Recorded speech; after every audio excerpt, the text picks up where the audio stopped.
오늘은 다니엘서 9장에서 10장까지의 말씀입니다. 먼저 9장입니다. 현재 우리가 살펴볼 이 9장의 이 역사적 배경을 보자면 바벨론은 이제 메대 바사의 연합국에 의해서 무너졌습니다. 이제 시국이 굉장히 어수선한 때죠. 이러한 때에 이 다니엘이 예레미야의 글을 읽게 되고 예루살렘이 70년 동안 황폐하게 될 것이다 라는 예레미야 예언을 이제 알게 됩니다. 70년 후에는 그들이 이제 고국으로 다시 돌아오게 될 것이다 라는 예언이었던 거죠.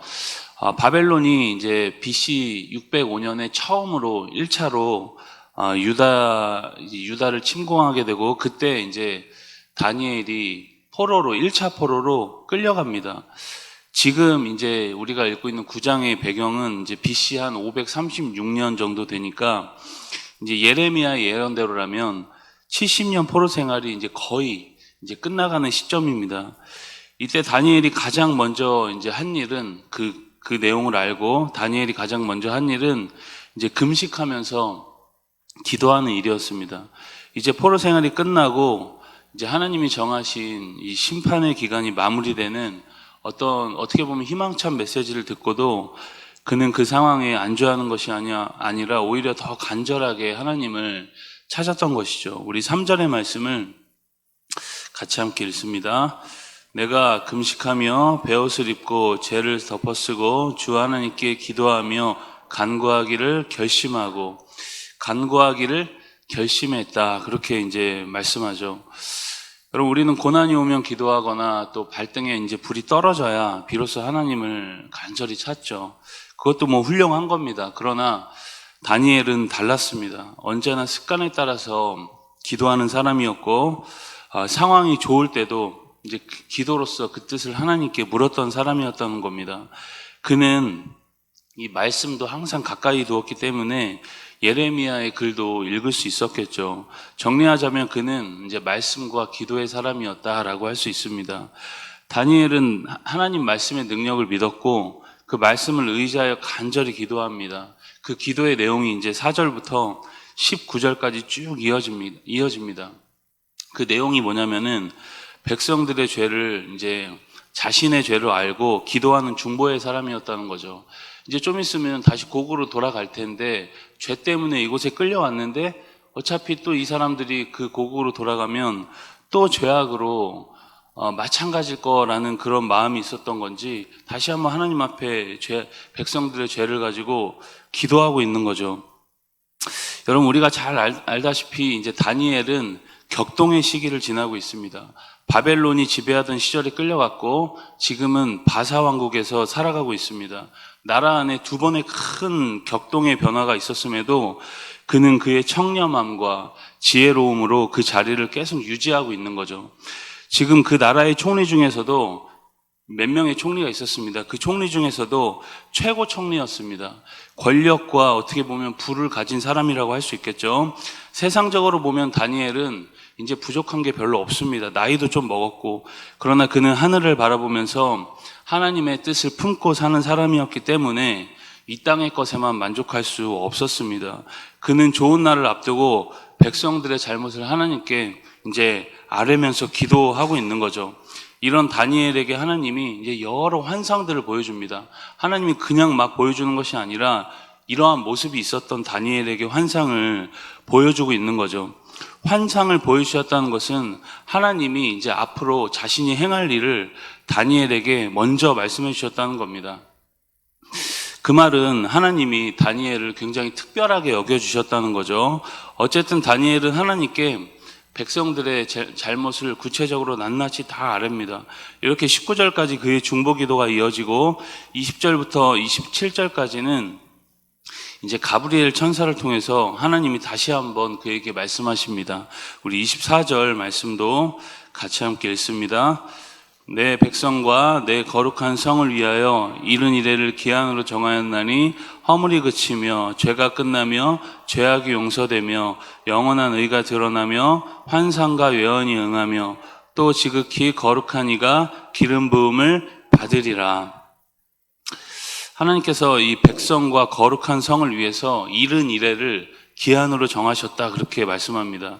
이 70일가 지나면 허물이 끝나고 죄가 그치고 죄악이 용서되고 영원한 의가 드러난다, 그렇게 말씀하는 거죠. 여기서 말하는 70일에는 이제 70 곱하기 해서 7로 해서 이제 490년을 지칭한다는 게 이제 많은 학자들의 의견입니다. 물론 이 해석만이 우리가 정확하다라고 말할 수는 없지만 분명한 건 이 어떤 일정 기간이 지나면 반드시 예수 그리스도를 통한 궁극적인 구원과 회복이 이루어진다는 말씀을 지금 다니엘을 통해서 하나님이 말씀하고 있는 겁니다. 이렇게 중요한 사건을 다니엘에게 이제 드러내고 있는 것이죠. 어떻게 그런 일이 일어날 수 있었을까? 하나님에 대한 사랑과 간절함이 다니엘에게 있었기 때문입니다. 오늘 우리가 그러한 사실을 기억하면서 더 간절하게 주님을 찾는 오늘 되길 주의 이름으로 축복합니다. 우리 10장으로 가시면 10장부터 해서 이제 12장까지는 다니엘이 보았던 환상 중에서 이제 마지막 네 번째 환상이라고 할 수 있습니다. 10장은 그 환상의 이제 배경에 대해서 소개합니다. 당시 이스라엘은 이 바벨론의 지배 속에 있다가 페르시아가 바벨론을 정복한 후에 페르시아의 지배를 받게 됩니다. 성경에서는 이 페르시아를 바사라고 이렇게 이야기하죠. 바사왕 고레스가 자신의 통치 원년에 이스라엘 포로들을 고국으로 이제 돌려보내는 이제 소위 말하는 아주 예외적인 고레스 칙령을 반포하게 됩니다. 처음 끌려왔을 때 이제 10대 소년이었던 다니엘이 이제 어느덧 80대가 되었습니다. 그는 고국에서 벌어질 이 성벽 재건에 대한 방해와 전쟁에 대한 환상을 보고서 굉장히 슬퍼하면서 금식기도 합니다. 나이가 들었음에도 여전히 영적으로 굉장히 총명한 모습을 볼 수가 있는 거죠. 노년이지만 여전히 이 금식의 영성을 유지합니다. 그렇다면 그가 왜 금식했을까? 아마도 환상을 보고 너무 마음이 아팠기 때문에 이제 기도로서 자신이 해야 할 일을 찾았던 것입니다. 다니엘은 다시 환상을 봅니다. 이제 유명한 히데겔 강가의 환상이죠. 그 환상의 내용이 이제 5절부터 이어집니다. 한 사람에 대한 환상입니다. 세마포 옷을 입고 허리에는 오바스 순금띠를 띠고 황옥 같은 몸과 번갯빛 같은 얼굴, 횃불 같은 눈, 빛난 녹과 같은 이 팔. 마치 여러분 계시록에 등장하는 예수님에 대한 묘사와 아주 이제 비슷하죠. 10절에서 14절까지 보면 천사가 나타나서 다니엘을 위로하고 격려합니다. 그리고 자신이 온 이유에 대해서 이야기를 하고 있죠. 그리고 다니엘의 기도가 하나님 앞에 상달이 됐는데 그가 하나님 앞에 스스로 겸비하며 기도하기로 결심했던 첫날 이미 하나님께서 응답을 해주셨다라는 겁니다. 그가 엎드려 주님 앞에 구하기로 마음먹은 그날부터 그 응답이 성취가 되었다는 거죠. 그 응답을 전해주기 위해서 왔다는 겁니다. 여러분 기도하는 기도 제목 있으시죠? 하나님 바라보면서 신실하게 엎드려 여러분 주님께 아뢰기로 작정한 그때부터 하나님은 그 기도 제목 위에 이미 다 들으시고 또 응답하시고 일하고 계신다는 겁니다. 그런데 여러분 16절부터 21절까지는 이런 영적 임재 앞에서 다니엘이 다소 이제 두려워하며 무기력한 모습을 보여주고 있습니다.